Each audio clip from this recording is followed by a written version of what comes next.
Subscribe करें हमारे YouTube channel साधना gold को और पाएं वीडियोस सबसे पहले। बेल आइकन दबाना ना भूलें।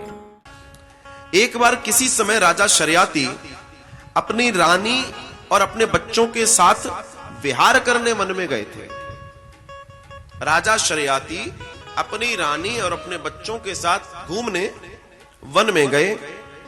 वहां पर च्यवन ऋषि, आप च्यवनप्राश खाते हैं, जो च्यवन नाम है वो हमारे ऋषि का नाम है। उन्होंने ही इस योग की, जड़ी बूटियों के योग की खोज की थी। च्यवन प्राश जो होता है, अगर वो असली च्यवन प्राश है तो वो कभी व्यक्ति को बूढ़ा नहीं होने देता, मतलब थकने नहीं देता। वो उनको हमेशा युवा, शक्तिमान बनाए रखता है। च्यवन ऋषि तपस्या इतनी महान है, बचपन में पढ़ी है हमने ये कथा, कि मिट्टी के टीले ऊपर चढ़ गए हैं और उन टीलों के बीच में से उनकी आंखें चमक रही हैं लाल लाल। पढ़ी है सबने स्टोरी, सुनी है सबने स्टोरी। तो ये जो इनकी जो कन्या है, सुकन्या नाम है, उसकी सहेलियां कहती हैं कि देखो इस टीले में मणियां लगी हैं। तप होता है ना तो आंखें बड़ी हो जाती हैं, लाल हो जाती हैं। इतना तप बढ़ गया उनका कि मिट्टी के टीले बन गए ऊपर और अंदर एक व्यक्ति बैठा है। तो उन्होंने कहा देखो देखो इसमें मणियां। बोलती मणियां है, मैं निकाल लूंगी, मैं निकाल लूंगी। उसने एक लकड़ी ली और उसमें डाल दी। जैसे ही उसमें डाली, मणि तो बाहर नहीं आई, रक्त बाहर आ रहा है। डर गई। जैसे ही वो डरी, उतने में वो समाधि टूटी, पूरे मिट्टी के टीला टूट गया। तो उसके अंदर से एक ऋषि निकलते हैं। शर्याती, उसकी पत्नी, उसके और बच्चे और सब लोग आ गए। वहां सामने च्यवन ऋषि खड़े हैं, उनका नाम है च्यवन ऋषि। वो खड़े हैं। अब तो बस बहुत बुरी स्थिति हो गई। वो शराब देने की स्थिति में आ गए। उन्होंने कहा नहीं साहब, शराब मत दीजिए, आप तो बताइए क्या करें। तो ये बोलती है कि क्या मैं आपकी, चूंकि मेरे वजह से आपकी आंखें गई हैं, माताजी पिताजी मुझे आज्ञा दीजिए, मैं आजीवन इनकी सेवा करूं। एक युवा लड़की, राजकुमारी, संस्कार देखिए, मेरे वजह से इनके नेत्र गए हैं, मैं इनकी आजीवन सेवा करूंगी। माता पिता ने बहुत समझाया, नहीं, और च्यवन ऋषि ने उसे आज्ञा दे दी। उन्हें नहलाती है, वो बैठ नहीं पाते उनको बिठाती है, उनको स्नान कराती है, नदी से जल लेकर आती है।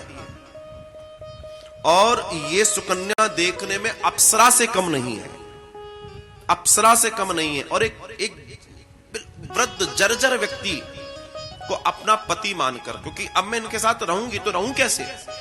तो बोलती है माताजी पिताजी आज से ही मेरे पति हैं, मैं इनकी पत्नी हुई। गंधर्व विवाह, माला डालकर तुरंत विवाह करवाया। बोला नहीं, मैं अकेले किसी पुरुष के साथ रहूंगी तो भी बात है, इनकी भी प्रतिष्ठा है।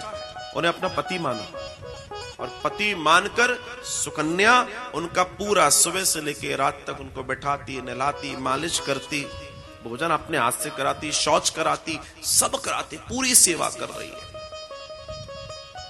यह भी तपश्चर्या है, बहुत बड़ी तपश्चर्या है। एक दिन अश्विनी कुमार स्वर्गलोक से विचरण करने के लिए वन में थे।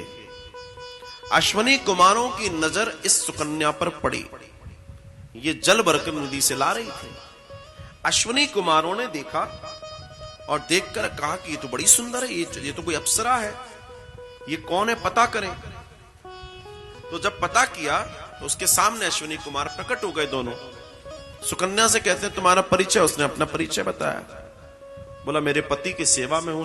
उन्होंने देखा पति क्या, वो तो बिल्कुल एक झुर्री पड़ा हुआ, एक हड्डियों के ऊपर जैसे खाल चढ़ी हो, बस इतना एक शरीर। बोले ये तुम्हारा पति है? हाँ, ये मेरे पति है। इन अश्विनी कुमारों ने बड़ी भारी मशक्कत की कि तुम हमारे साथ स्वर्ग चलो, हम तुम्हें स्वर्ग ले चलेंगे। ये कहती है नहीं, मैं नहीं जाऊंगी, मैं नहीं जाऊंगी। तो एक दिन इन्होंने च्यवन ऋषि से बोला कि ऐसे ऐसे अश्विनी कुमार हैं। अश्विनी कुमार वैद्य हैं, अश्विनी कुमार वैद्य हैं देवताओं के। तो उन्होंने कहा, देवताओं के वैद्य जो अश्विनी कुमार हैं, उन्होंने कहा कि क्या किया जाए। तो ये एक दिन उनसे च्यवन ऋषि से कहती है कि ये बार बार मुझे इस तरीके से बात करते हैं, मैं क्या करूं। तो वो कहते हैं कि तुम जो कहोगी हम करने को तैयार हैं, तुम्हारे साथ चलो। तो एक दिन ये कहती है कि आप चूंकि देवताओं के वैद्य हैं, मैं आपसे आपके साथ को स्वीकार करते हुए काम कर दो। बोले क्या? बोला आप कोई ऐसी औषधि तैयार करो कि मेरे पति युवा हो जाएं। जो ऋषि थे वो युवा हो जाएं, अस्वस्थ हो गए। तो इसके कहने पर अश्विनी कुमारों ने वन से जिन जड़ी बूटियों को इकट्ठा किया, एक कुंड बनवाया। उस कुंड में वो जड़ी बूटियां डाली और उन्होंने पहला च्यवनप्राश बनाया। च्यवनप्राश वो किसके लिए बना प्राश? वो प्राश बना च्यवन जी के लिए, इसलिए उसका नाम पड़ा च्यवनप्राश। और वो यौगिक क्रियाओं से इतना सुंदर बनाया गया और बोला तुम अपने पति को दो, वो युवा हो जाएंगे। लेकिन शर्त यह है कि अब तुम्हें हमारे साथ चलना पड़ेगा। अब उसने कहा मैं इनको अगर हां करती हूं तो मेरा पतिव्रत धर्म जाता है और ये तो ठीक नहीं है। वो कहती है कि अच्छा कोई ऐसा कारण बन जाए। बोला ठीक है, हम इसमें जाएंगे। एक बड़ा सा टब फिर बनाया। बोला इसमें हम जाकर निकलेंगे, अगर तुम, हमने तो च्यवनप्राश तुम्हें दे दिया, अगर तुम हमें पहचान गई, अगर तुम हमें पहचान गई तो हम तुम्हें स्वर्ग नहीं ले जाएंगे, और नहीं पहचान पाई तो स्वर्ग ले जाएंगे, पहचान गई तो हम तुम्हें नहीं ले जाएंगे। उसने कहा ठीक है। च्यवनप्राश मिल गया, च्यवनप्राश बन गया, दोनों की शर्त लग गई। आप हमें च्यवनप्राश दो, आप हमारे साथ चलना। उसने शर्त लगा दी। च्यवनप्राश खाने के बाद च्यवन ऋषि से वो कहती है ऐसी ऐसी शर्त है। बोला चिंता मत कर, देवताओं को वही मतलब दो बुत उन्होंने अपने ही जैसे डुप्लीकेट भी दो खड़े कर दिए और खुद भी खड़े हो गए। अब वो कहती है मैं कैसे पहचानूं? अगर मैंने जो नहीं है उन पर हाथ रख दिया तो मुझे स्वर्ग जाना पड़ेगा। तो आप, मैंने अगर सतित्व धर्म निभाया है तो मुझ पर आपकी कृपा हो जाए। ऋषि ने कहा चिंता मत कर, मैं हूं। बोला बस एक टक देखना, एक टक देखना, और जिसकी पलक झपक जाए, जिसकी पलक झपक जाए उसको छोड़कर दूसरे जो खड़े हैं बोल देना कि आप ही अश्विनी कुमार हो, क्योंकि देवताओं की पलकें नहीं झपकती। ऋषियों का अपना सौंदर्य है। खड़ी हो गई और खड़े होकर जब वो जल से निकले, दोनों के दोनों दो खड़े हैं, दो अश्विनी कुमार यहां, तो देखती रही देखती रही। एक जो मनुष्य रूप में थे, जो यहां के बने हुए, तो उनकी पलक छपकी, तुरंत दूसरी तरफ बोलते कि आप असली अश्विनी कुमार हैं। उसके सतित्व की परीक्षा हुई। क्यों हुई? क्योंकि जब वो अपने पति की सेवा करती थी तो उसने वहां भगवती की मूर्ति बनाई थी।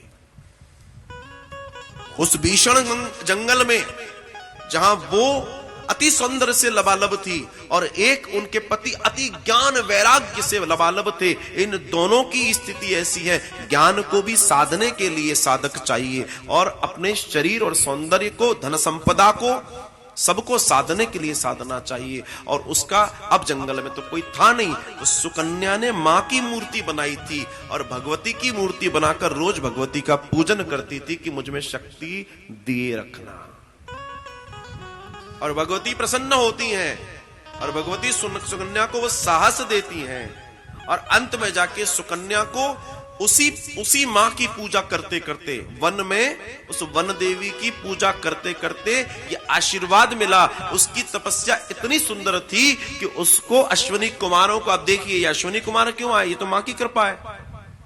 अब मां कृपा कैसे कर रही है? मां ने बहाना बनाया, अश्विनी कुमारों को नीचे भेजा, अश्विनी कुमारों ने उसको टोका, अंत में जाके च्यवनप्राश की रचना हुई, प्राश बना, च्यवन जी को मिला, वो युवा हुए और उसको एक युवा पति मिला।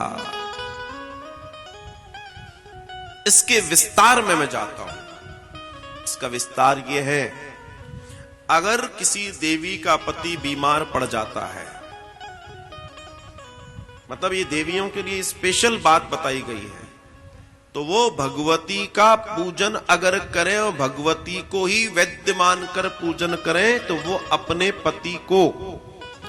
पति को ये समझ लीजिए कि जीवित कर सकती है, इतना सामर्थ्य है देवियों में।